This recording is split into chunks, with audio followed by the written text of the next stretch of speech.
You need to know this. Around 36 people a day have been killed in the bloody war on drugs in the Philippines, which began just 7 weeks ago when that country elected strongman Rodrigo Duterte to become president. American and Philippine media are reporting that more than 1,900 people are dead, although the country's chief of police, Ronald de la Rosa, told the Filipino Senate that only around 750 of those people had been killed by police. The rest are still under investigation. The Chicago Tribune reports that De La Rosa defended the bloody campaign against drugs by claiming that he never gave police shoot-to-kill orders. But the paper also notes that Duterte himself told a group of reporters earlier this month that his word to drug dealers is that my order is to shoot and kill you. I don't care about human rights. You better believe me. Duterte has been nicknamed the Punisher, and he ran his campaign with a Trump-like bluster and promises to wipe out drugs if he came to power. And sure enough, his extreme vision for his country and his outlandish rhetoric earned him comparisons in the media to America's boisterous billionaire blowhard Donald Trump. Considering the Donald has floated everything from waterboarding terrorists and killing their families to sending American citizens to Guantanamo, it seems like Trump and Duterte share a contempt for human rights and the rule of law.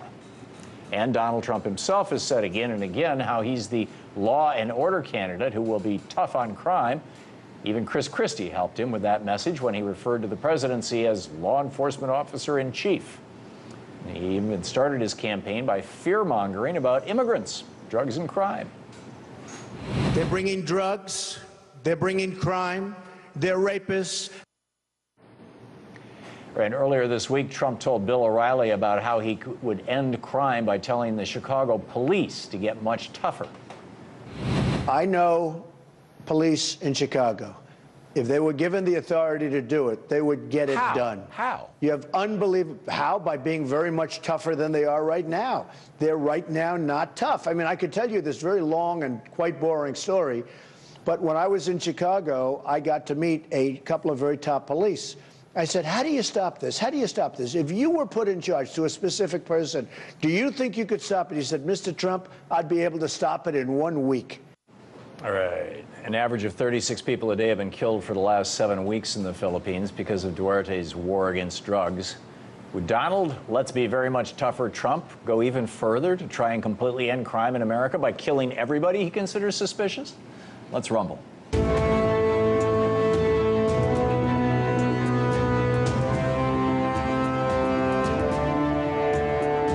Joining me for tonight's Big Picture Rumble are Jason Russell, commentary writer for the Washington Examiner, Zed Jelani, a journalist for The Intercept, and Alex Pfeiffer, reporter for the Daily Caller. And great to have you all with us tonight, back with us tonight. So Trump, first of all, the Chicago police are saying that no high-level police have met with him. Apparently another lie, number one. Number two, holding the Chicago Police Department up as being, like, let's make them tougher. This is the police department that for 10 years ran an illegal off-the-books torture operation. A torture operation, which is, there's still levels of accountability for. What am I missing here? My big concern with Trump's plan his plan to make police tougher on his own is that he thinks as president he would have the power to do that he would have some kind of power over the Chicago Police Department and all these other police departments in the country. Police departments are controlled by states, aren't they? Exactly. So I don't know what his plan would be, if there's some kind of law he intends to enact or sign. He has never given any kind of indication, but this just appears to be some kind of another example of something where Trump thinks he has the power to do something but doesn't have any kind of plan. He's got the FBI and the out. Secret Service. Maybe he could give them some of those, whatever. Zed, your thoughts? I mean, who knows, right? I think Trump goes out every day and he tries to say something sensational and make, a name for himself. I think he always constantly tries to get headlines, and I don't think that applying complex thinking to these problems, which is what what it deserves, is something that he's really all that interested in. I don't think he's that interested in policy. I think he likes playing this character every day, and unfortunately, that's really not going to solve the problem, right? Going out there and just saying sensationalist and offensive things. Yeah. Isn't this in a way though like a symptom of what happens when you elect a strong man, and if what Duterte is doing in the Philippines, and if so, is Trump really running as a strong man? Well, yeah, everyone talked about this year being a libertarian moment of sorts in the run-up to the election. It clearly isn't. Clearly, a certain amount of the electorate is clamoring for an authoritarian government, or government with more power.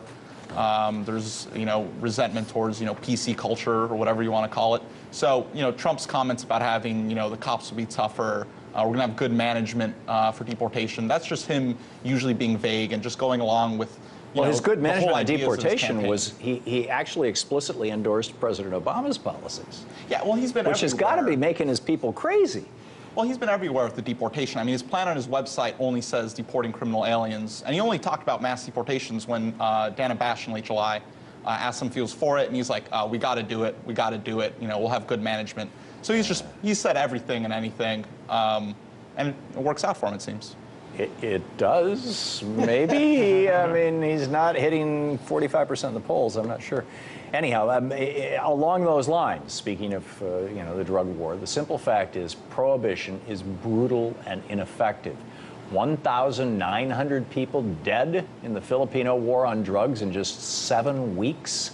And according to PBS Frontline, more than 160,000 people were killed during the Mexican drug war between 2007 and 2014, which is more than the number of civilians killed in Afghanistan and Iraq over the same period.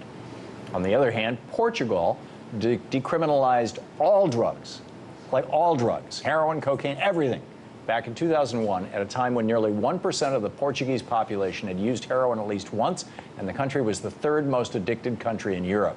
Now, 15 years after Portugal completely decriminalized drugs and started treating drug addiction as a public health issue, with free health care, by the way, the addiction rate has been cut in half, and so has the number of drug offenders in the prison system. And unlike Indiana, where Mike Pence's anti-drug policies have created an HIV epidemic, new HIV and Hep C infection rates are among the lowest in Europe. Over the same period in the United States, where we've heavily criminalized heroin and other drugs, we've seen the rate of heroin abuse nearly double, and we've seen the rate of overdoses more than triple, while needle-transmitted HIV has doubled in Indiana. So do we want to take the bloody, brutal, and ineffective route of Mike Pence's prohibition, or do we want to follow the proven method of decriminalizing drugs and treating drug abuse as a public health issue? Gentle Smuts. I think especially when you look at marijuana, I mean, it's always been true that no one has ever died from a marijuana overdose. So people do die from heroin, and it looks like, and people do die from alcohol. That's true, yeah. And when alcohol was under prohibition, we had more deaths from alcohol, and we had more deaths fighting over the alcohol business. No, I absolutely So how agree is with that different from No, that? I do agree that we do need to treat drug addiction more as a mental health issue. It's clear that throwing someone in jail for being addicted to a drug is not an effective treatment plan. We do have good research on what effective treatment plans are. I wouldn't go quite as far as you in making it free and open to the public, but I do think it should be more readily available and much cheaper and less regulated. Free and open to the people. You mean you wouldn't go as far as me in saying treatment should be free and available? Exactly. So only rich people should be able to get drug treatment. Poor people shouldn't. Yeah, just like rich people are the only ones who can drive cars and buy groceries and things like that. Well, there's a lot of poor people who can't afford to drive a car, yeah. Yeah, so those people are just screwed. Those people In would your get help world. in other ways. Okay. Well, I mean, I think there's a growing consensus in this country to say that the war on drugs is a failure, or at least if it's a failure for the people who are being subjected to it, right? It might be, a success for people who run private prisons or who run, all these sort of scam get help, centers that try to get you away from drugs or really just addict you to other pharmaceutical drugs or something like that. But I think, for the vast majority of the people in this country, it's a failure. Maybe not for the police unions, or maybe for people who are career staffers at the DEA, it's not a failure. But it's a failure for most people. And I think that we see a lot of states and municipalities moving towards decriminalization of drugs, or at least steering people towards a healthcare type solution rather than a criminalization or prison type solution. I think the real disappointment is that at the federal level, we haven't seen the federal government start to catch up to where the medical community is telling it to go. Like, for example, Trump and Clinton are not campaigning on decriminalizing marijuana, right? Clinton has simply said she wants to reschedule it to a different schedule that would allow it to be medically studied, but where the sanctions from the federal government would be no less harsh. So I think that, it's the federal government particularly that needs to catch up to where states and I think cities and localities are going to saying that, hey, we can't wage a physical war on our own people simply for a chemical or medical addiction to these things. Yeah. One of the interesting things about the Clinton position is that Hillary Clinton's position is if the state wants to decriminalize pot, let them do it, that's fine. The libertarian position is if a state wants to criminalize pot and put people in jail, that's fine. Because it's only tyranny if the federal government does it. If the states want to throw people in prison, that's just fine. Yeah, I think you're talking about Portugal decriminalizing all drugs. The war on drug conversation in the U.S., at least the majority of it, seems to be very limited to weed. And weed doesn't cause the amount of violence and deaths and imprisonment as harder drugs cause. I mean, for example, this whole Black Lives Matter and police violence movement, I haven't seen much of the narrative talk about that the reason police are so militarized and having a lot of these interactions with black folk is because of the war on drugs, that they have to go out and knock down doors. They're trying Except to, that white people use more drugs than black people. And I'm not talking about just because there's more white people in the country. On a per capita basis, white people use more drugs than black people. In white neighborhoods as much, there aren't gangs who have to, if you have territory disputes with crack No, dealing, because you can't go to a court to solve it. In those, well, first of all, generalizing about black neighborhoods and communities, like Trump is doing right now, is evil. I mean, there's a huge black middle class in this country. Sure. There are, and if you want to talk about meth usage, that's in the black poverty is larger than white poverty as a percentage, but only slightly larger. But that said, well, I'm going around in a circle. Finish your thought. I'm saying certain types of gang violence and militarized police actions stem from the war on drugs. See, I don't think those. I agree. The war on drugs is a problem, but those are coming from a lack of other economic opportunity. In communities that don't have those problems, people have jobs. Yeah, because they don't have economic opportunity, and there's an economic opportunity to sell drugs instead. Right, exactly. It's just entrepreneurship. So anyhow, more of tonight's Big Picture Rumble right after the break.